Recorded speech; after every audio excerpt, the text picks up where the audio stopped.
Dans l'actualité également, le procès des dirigeants de Capral. Cette société qui dispense des formations aux engins explosifs traverse la tourmente depuis que l'un de ses cordistes a été blessé par une explosion. C'était il y a 3 ans.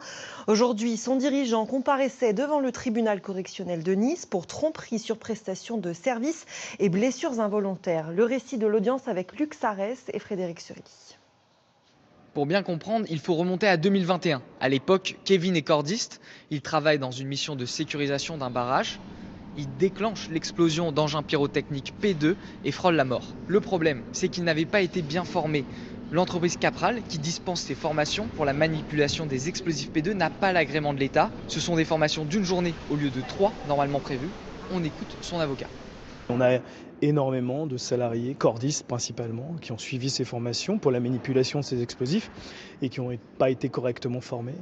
D'où la multiplication des accidents de travail, dont celui de M. Viroy, que je représente, qui a été particulièrement blessé puisqu'il a reçu un bloc de pierre sur la tête, donc 15 jours de coma, enfin véritablement un grave préjudice pour ce salarié. Pour les entreprises du BTP qui emploient des cordistes, les formations Capral sont plus courtes et beaucoup moins chères par rapport aux concurrents.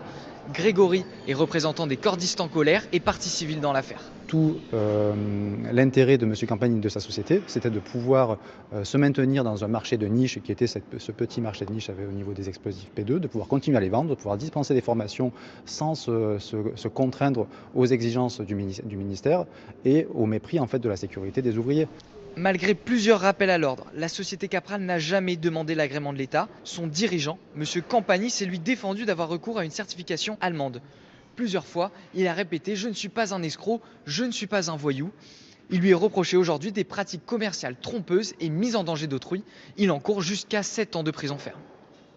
Le délibéré de cette affaire sera rendu le 10 janvier prochain.